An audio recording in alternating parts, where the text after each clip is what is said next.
Salam sejahtera bagi kita semua. Para siswa sekalian, hari ini kita akan belajar mengenai materi peran gereja dalam penegakan HAM dan demokrasi.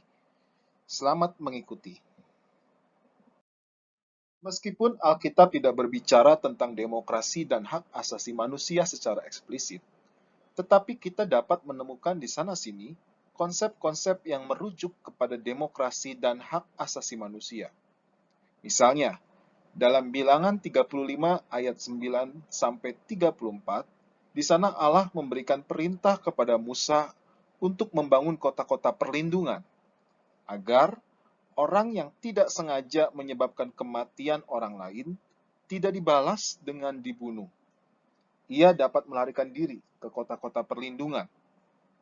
Adapun jumlah kotanya cukup banyak, yaitu 6 kota.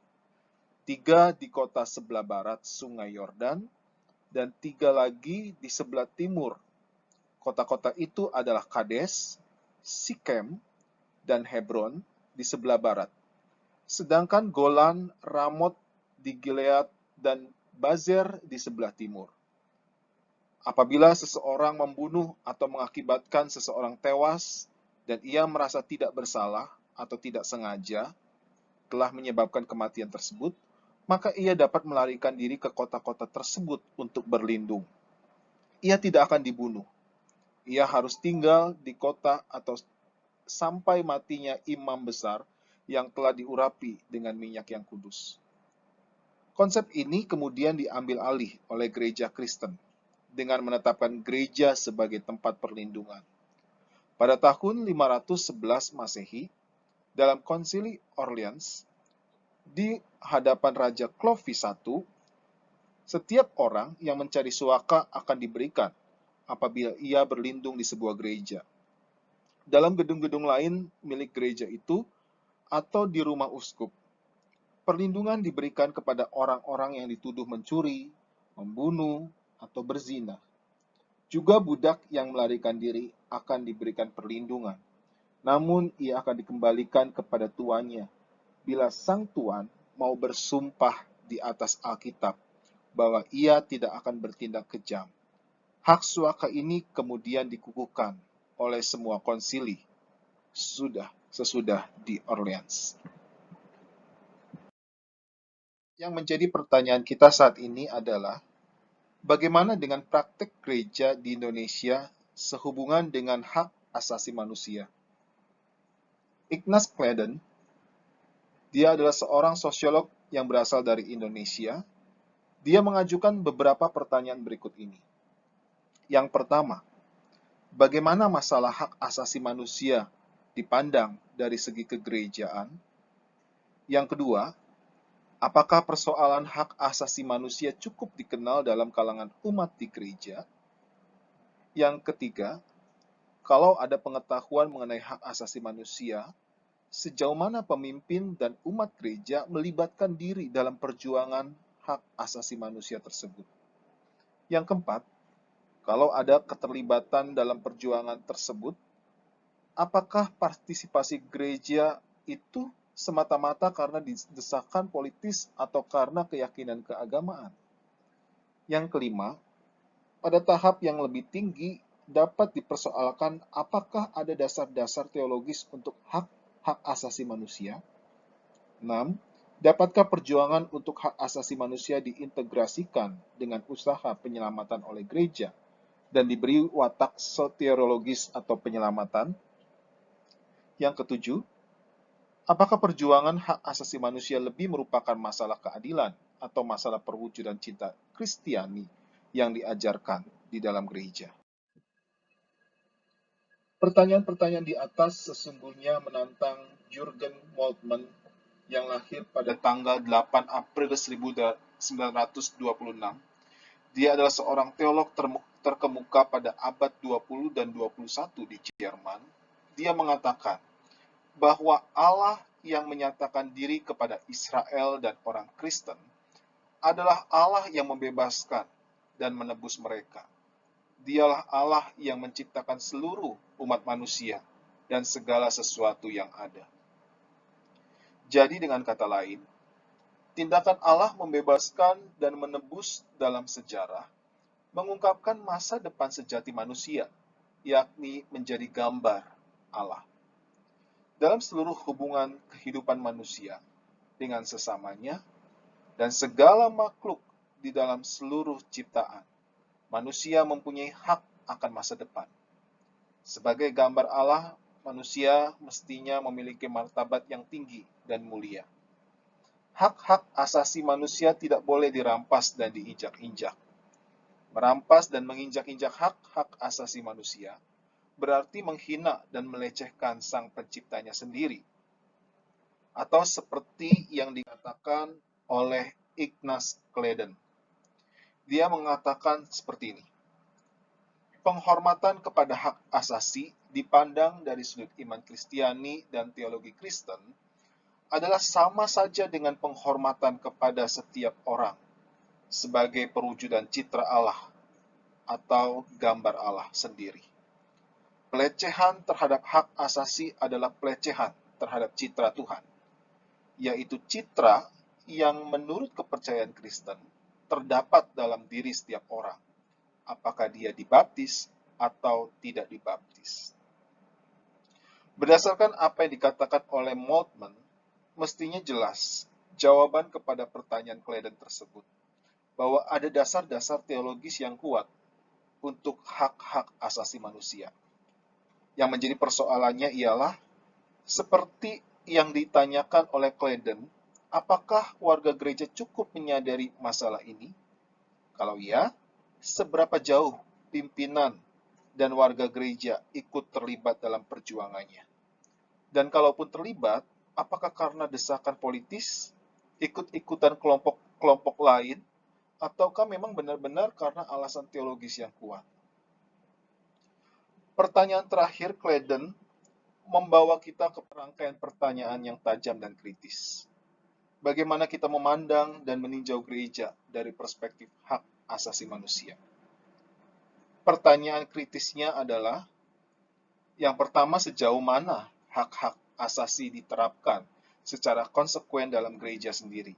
Ataukah ada pelanggaran hak asasi manusia yang bersifat khas yang hanya terjadi dalam kalangan gereja saja?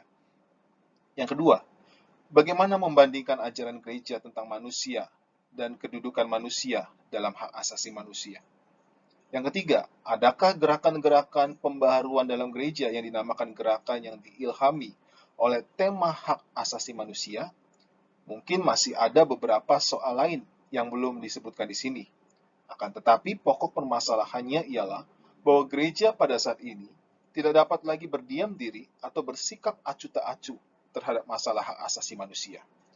Dapat saja gereja tidak mempedulikannya, tetapi hal itu akan menyebabkan kehadiran gereja sendiri tidak diperhatikan dan bahkan diremehkan.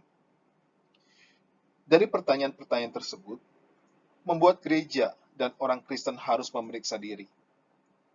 Dalam bab yang lalu kita sudah mencatat sebagai berbagai macam pelanggaran hak asasi manusia. Namun, seperti yang ditanyakan oleh Kleiden di atas, seberapa jauh orang Kristen telah mempraktekkan hak asasi manusia di dalam lingkungannya sendiri? Dengan kata lain, gereja dan orang Kristen semestinya tidak hanya menuntut supaya diperlakukan dengan adil, diakui hak-hak asasi manusianya, tetapi juga memberlakukan hal yang sama kepada orang lain, kepada sesamanya. Seperti yang dikatakan oleh Yesus sendiri di dalam Matius 7 ayat 12, yang berbunyi demikian, segala sesuatu yang kamu kehendaki supaya orang perbuat kepadamu, perbuatlah demikian juga kepada mereka. Itulah isi seluruh hukum Taurat dan kitab para nabi. Untuk mendapatkan dan untuk menghadapi masalah yang menyangkut pelanggaran demokrasi dan HAM, gereja dan orang Kristen harus mendidik warga gereja dan anak-anaknya agar mereka menjadi sadar akan hak, tanggung jawab, dan kewajiban mereka sebagai warga gereja. Bersama-sama dengan orang-orang beragama lain, orang Kristen harus bekerja sama untuk membela orang-orang yang kehilangan hak-haknya atau yang ditindas karena dianggap berbeda dengan orang lain. Tanggung jawab dalam membangun kesadaran demokrasi dan HAM bukan hanya merupakan tugas pemerintah, namun juga menjadi tugas gereja. Siapakah yang dimaksud dengan gereja itu? Gereja tidak lain adalah orang-orangnya, yaitu jemaat, yaitu kita semua. Setiap anggota gereja termasuk peserta didik, sebagai seorang remaja Kristen, harus ikut serta di dalam tugas ini. Kita semua perlu berjuang dalam pembebasan banyak orang Indonesia dari keterkungkungan dan belenggu oleh berbagai hal seperti kemiskinan, konsep tentang kedudukan laki-laki dan perempuan yang keliru, pemahaman yang keliru tentang seks dan seksualitas, konsep tentang kebebasan beragama dan berkeyakinan, dan juga lain-lain. Untuk melakukan semua tugas itu, gereja, termasuk kita semua, perlu bekerja sama dengan orang-orang lain yang berbeda keyakinan, namun memiliki kepedulian yang sama. Kita sadar akan keterbatasan kita untuk melakukan semua tugas tersebut sendirian. Oleh karena itu, diperlukan kerjasama dengan orang lain yang memiliki tujuan yang sama. Politik erat kaitannya dengan kekuasaan. Meskipun Yesus tidak berbicara secara khusus mengenai politik dan kekuasaan, namun sikapnya terhadap politik dan kekuasaan nyata melalui praktek kehidupannya. Ketika kepadanya diajukan pertanyaan oleh orang-orang Farisi yang mengatakan seperti ini, "Katakanlah kepada kami pendapatmu, apakah diperbolehkan membayar pajak kepada kaisar atau tidak?" Lalu Yesus menjawab, "Berikanlah kepada kaisar apa yang wajib kamu berikan kepada kaisar, dan kepada Allah apa yang wajib kamu berikan kepada Allah." Ketika itu, orang-orang Farisi ingin menjebak Yesus dengan mengajukan pertanyaan tersebut kepadanya. Yesus pun menjawab bahwa mereka memberikan kepada kaisar apa yang wajib mereka berikan kepada kaisar. Artinya, setiap orang harus mempunyai keprihatinan tertentu terhadap kesejahteraan sosial politik negaranya dan harus tetap taat sebagai warga negara. Sedangkan pemerintah harus melaksanakan suatu tanggung jawab yang berasal dari Allah. Berikanlah kepada kaisar apa yang wajib kamu berikan kepada kaisar. Juga berarti kesetiaan kepada Allah, karena Allah berkehendak agar kita menaruh perhatian pada masyarakat kita. Pada gilirannya, hal ini merupakan suatu pemenuhan sebagian dari tugas mendasar kita, yaitu untuk memberikan kepada Allah apa yang menjadi haknya. Jadi, partisipasi orang beriman dalam politik tidak terlepas dari ketaatannya kepada perintah Allah. Paulus memperkuat sikap Yesus ini di dalam Roma 13 ayat 1-7 yang menyatakan orang Kristen harus taat kepada pemerintah. Namun hanya mereka yang layak dihormati dan ditaati saja yang akan ditaati dan dihormati. Artinya, jika mereka yang berkuasa tidak menjalankan kekuasaannya dengan benar, maka mereka tidak patut dihormati. Ketaatan dan hormat diberikan bersamaan dengan sikap kritis, objektif, dan rasional. Membahas mengenai gereja, politik, dan demokrasi tidaklah lengkap jika tidak disinggung mengenai hubungan antara gereja dengan negara atau pemerintah. Dalam sejarah kekristenan, pernah terjadi gereja berada di bawah kekuasaan pemerintah. Misalnya, pada zaman Konstantinus Agung berkuasa, di mana dia menyatakan agama Kristen menjadi agama negara.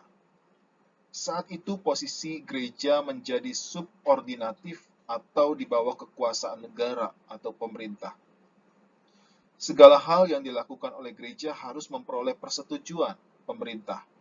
dan disesuaikan dengan kepentingan pemerintah. Sebaliknya, pada abad pertengahan sebelum reformasi, kekuasaan gereja, kekuasaan paus, begitu amat kuat sehingga pemerintah berada di bawah kekuasaan gereja. Pada masa itu, raja yang berkuasa harus memperoleh persetujuan paus. Dalam hal ini, paus menjadi wakil gereja yang memerintah. Namun, setelah reformasi, situasi ini berubah. Para reformator memberikan garis batas atas antara gereja dengan negara. Sehingga baik negara maupun gereja memiliki otoritas atau wilayahnya sendiri. Bagaimana kaitan antara demokrasi dengan politik dan apa kaitannya dengan gereja? Politik memiliki pengaruh penting dalam perkembangan demokrasi. Demokrasi tidak berjalan baik apabila tidak ditunjang oleh terbangunnya politik yang sesuai dengan prinsip-prinsip demokrasi. Di sini gereja memiliki kepentingan sebagai kontrol terhadap perwujudan politik dan demokrasi yang menjamin terpenuhnya hak-hak masyarakat sebagai manusia yang memiliki martabat. Di dalam Kamus Besar Bahasa Indonesia, mendefinisikan politik sebagai proses pembentukan dan pembagian kekuasaan dalam masyarakat, antara lain berwujud proses pembuatan keputusan, khususnya dalam negara. Menurut Aristoteles, politik adalah usaha yang ditempuh warga negara untuk mewujudkan kebaikan bersama. Adapun demokrasi adalah bentuk pemerintahan di mana pemerintahan dilakukan dari rakyat, oleh rakyat, dan untuk rakyat. Artinya, suara dan kepentingan rakyat menjadi tujuan utama dari kekuasaan atau pemerintahan. Politik adalah pengabdian kepada kepentingan masyarakat dan bangsa. Hal terpenting adalah kesejahteraan masyarakat, bukan pengelola negara.